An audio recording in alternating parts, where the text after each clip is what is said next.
You go to a nursery and you're confronted with thousands of plants sometimes, and sometimes several varieties of each one of those plants. But all you really want is to buy the perfect plant, the healthiest, the prettiest, the plant that's going to do the best in your landscape. How do you choose the right plant for you?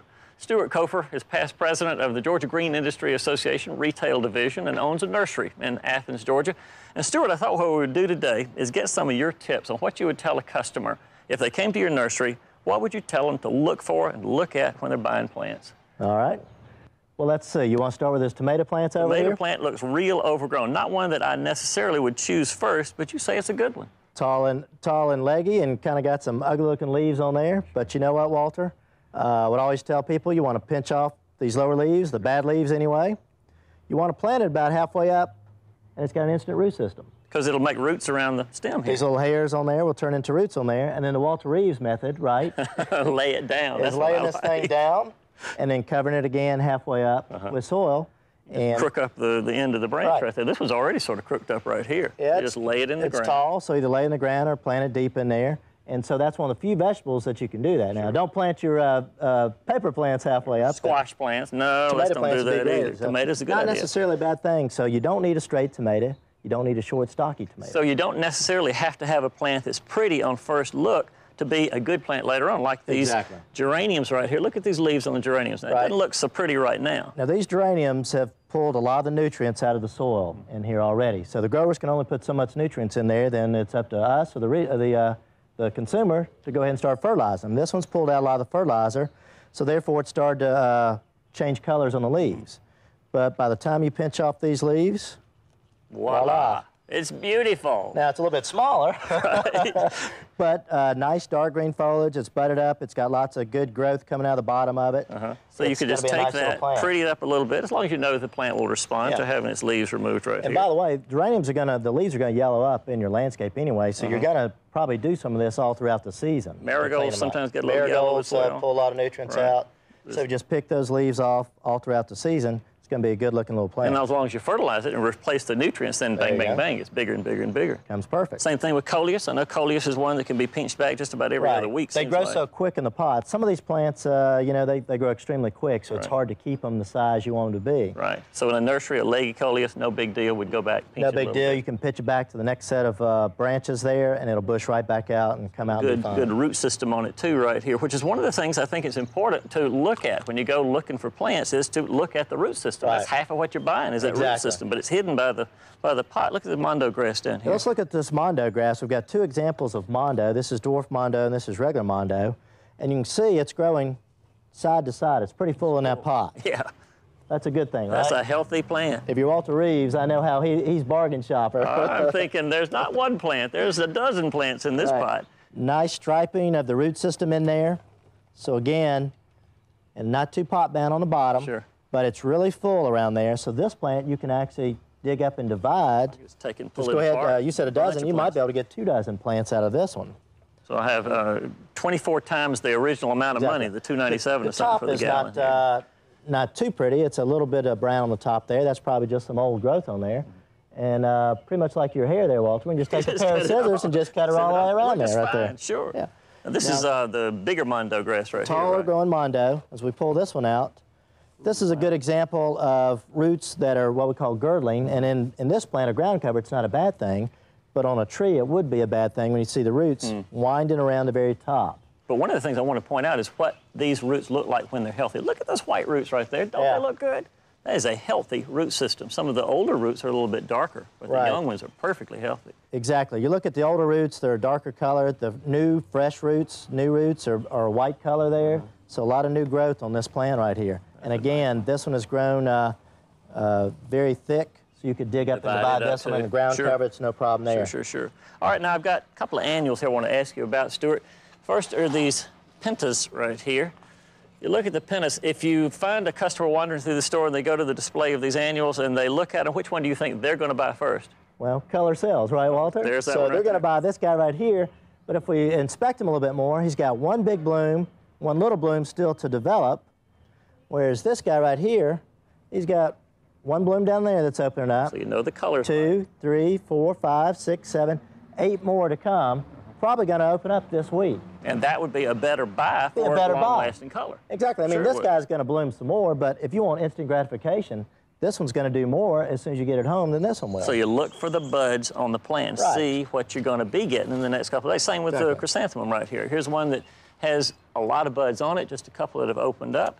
Here's another that has a lot of buds already open, some already faded, and probably for me the better buy would be this chrysanthemum right here with all the buds ready to open. Lots of buds getting ready to pop open. Again, these will probably open within the week.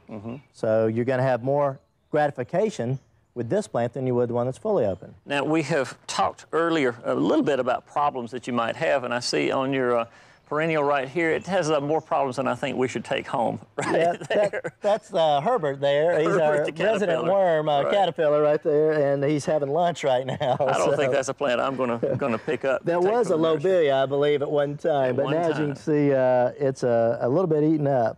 So you want to look for things like that. What about on this columbine right here? You can see problems on the leaves of it, but that could be corrected at home. Right. You need to kind of understand, I guess, certain plants, columbine, bleeding hearts. When it gets warm and humid, they're going to get mildew, going to get leaf miners. That's natural to that plant. So if there's a better looking plant in the garden center, yes, you want to buy it. But if this is the variety and the cultivar that you want, then obviously what you can do is cut this back. You see the new growth coming out down there? Right there? If you'll cut it back like that, it'll push right back out with some clean growth on it. Then come up and it'll be clean. It won't have the disease. Even in your landscape, it might already be doing this, and I would tell people to cut it back in your landscape. Right. I've done that with minors all the time. You wait until it's bloomed, you see the minors, you cut off the foliage, and bangity boom, comes up again. Speaking of problems on plants, now here are two that pretty commonly get problems, and you don't want to take the problem with you from the nursery. One is gardenias, they get whiteflies, and golden euonymus, it gets scale. Right. Well, the golden euonymus, you know, is the shrub that the people in the country love because it stays green year-round, but it gives them neat colors. Sure it does. So people love that one. So you want to look in that plant and make sure there's no scale growing up and down the stems on it. Scale would be the white little dots white or brown dots up and down there, that's right. If you do, you want to avoid the Noid, leave that one there, and pick out another one. Get another one from the nursery. This one's easy. Shake the plant, see if there's any white flies that come up. I don't see any. This would be a good one to take home right here. Got a nice flower on it as well, so that's a good one. Now, this is a small-leafed gardenia right here, and one that just looks pretty attractive, but the one that Grandmama had big leaves on it. Was the big leaf. And this is interesting that you bring that up. A lot of people, when they go into a garden center, they want the plant to look good right away. Like we talked about that columbine. Yeah. They want it nice and compact, and that's what this one is. It's probably been pruned only one time. So it's easy for the grower to get a good-looking product on the retail level. This is the big leaf or old-fashioned gardenia. And if you look at it, it's probably been pruned one time, but it's opening up, it's wide-looking. It'll grow up and be a nice-looking bush, but in a container, it just doesn't look good. So unfortunately, a lot of growers are not growing this one anymore because it doesn't present itself well on the retail level. But you could clip it back. It would still be a nice shrub just fine. Once it gets growing, it'll turn to a nice full bush and nothing wrong. It just doesn't look good in a container. And it's the same thing could be happening with this azalea. You talked about making the silk purse out of the sow's ear with the tomato, but you can do the same with this azalea right here too. Right. If you'll look at this azalea, it's kind of opened up in the middle and it's growing kind of in a half moon shape. Sort of ugly, sort of gangly, sort of like a 13-year-old. So if you had a better choice in the nursery, obviously you want to take it. But if this is all that they've got, these are the old blooms on them. That's nothing wrong there. But if you look, a lot of good growth down below here, go ahead and just cut it back to the next set of branches. It'll flush right back up. And you have all this nice growth in the middle. Nice growth down below there. Now, what I've found is you nursery owners will typically mark these down in the early part of the summer to like $1.97 rather than $5 you were charging earlier. Right. Go ahead, and again, people, if they're a good, educated consumer, they're going to know they can take this plant and make it a beautiful white swan. Sure. Nice white swan on the azaleas. Let's talk more about root systems. This is a Deutzia right here. Look at the roots on that one. Wow. Yeah, this one, it's a fast-growing plant. Deutzia is an old-timey plant that's making a big comeback. Tiny white flowers cover the plant, but that root system is one big mass all the way around. And if you were to take it out and just stick it in the ground, you're going to have a hard time keeping this plant watered. Because it'll stay one big mass just right there. Exactly. So what you want to do is break up that root ball. As I tell people, don't destroy the root ball, but take your shovel, or as our cameraman says, he uses Felco pruners, goes up and down there, and then fluff the roots out of the ball. Don't destroy the root ball, but fluff them out so they can get to grow outward instead of inward right away. I can see that there's a Japanese maple back in the back, and I see the roots on it look Right. very nice. They just have emerged from the root ball there, and that's a good system. You really don't have Good to do sign. much loosening up. On a tree, it wouldn't be a bad idea. Now, in spring and summer and early fall, it's not necessarily a problem, but late fall and wintertime, you may want to take that tree and see if it moves freely in the container or in the root ball. That If would it be in the does, fall, you're saying yeah. right there. If it does move freely, odds are it's not rooted out very well. So in other words, it's just been stuck into the pot. It hasn't Yeah. quite gotten a root system Right. on it yet, So so that's- wiggling it a little bit. That's not a good sign. It should be firm inside that pot or in the root ball. I want to look too at this horse chestnut, red chestnut, Mm-hmm. whatever it is right back here. Look at that great big root circling down at the bottom. What does that tell you? Now, if you look at the main root ball, the root system is fine as far as what we've been talking about. Sure. But up at the top, the root has wound around the top. This is what we call girdling of the trunk. And that would have happened at a younger age, and once it's done, it's done. It won't correct itself, but it's like choking yourself in the It'll neck be literally the rest of your life. bigger and bigger and bigger. Yeah. And choking. So that was one we would avoid. You would not want to buy You'd want to a tree avoid something with a like girdling that, root even though like if you look at that. the root system, it looks fine, but that's a girdling of a top root at some point in time. Would you mind it if somebody came in and very gently just took their fingers and sort of fluffed the soil around the base of a tree? No, it's much like when you go into a clothing store, you try on the clothes, so nothing wrong with checking out the root plants system. in the garden center. That's right. Well, here's another one I want to bring that up to the table All right right. here. Let's look at the Let's bring this one up. dogwood. Now this has a crook down at the bottom, but that is not necessarily a bad thing. No, this is what we call a graft on a tree, and I would say most trees are grafted. All Japanese maples are grafted. Most of your dogwoods are grafted. Of course, A lot of roses your roses are too. And this is the grafting point where they have grafted on what they call an understock, and it could be a number of different plants. This is probably a dogwood understock on this one. This is a Kusa dogwood, and it's a knot, and it's always going to be crooked. Don't worry about that. Over time, it'll grow straight, and the knot will kind of go away. But what you see here, you see roots growing underneath that grafting point. So this Sprouts is actually have This grown is in. the understock growing. You want to cut that out. Otherwise, that understock will overtake your desirable tree and become the dominant tree. And we don't want that. We bought a Kusa dogwood, not one of these Right. undesirable dogwoods underneath it right there. So it may do it for a couple of years and just keep it pruned out, and then it'll quit doing that over time. All right, I want to ask something else. What do you think about the tree wrap, whether you should leave it on or take it off? Well, this is a plastic wrap that the grower has put on for shipping purposes. In other words, they put this around the trunks when they go to load the truck. These trees don't scar the trunk up. So you want to take this off because, as you mentioned earlier, it could have disease or Problems insects with you right in there. there, So you want to take sure. it off. And what this grower has also done is staked it up. I take that stake out and put in another stake. Right.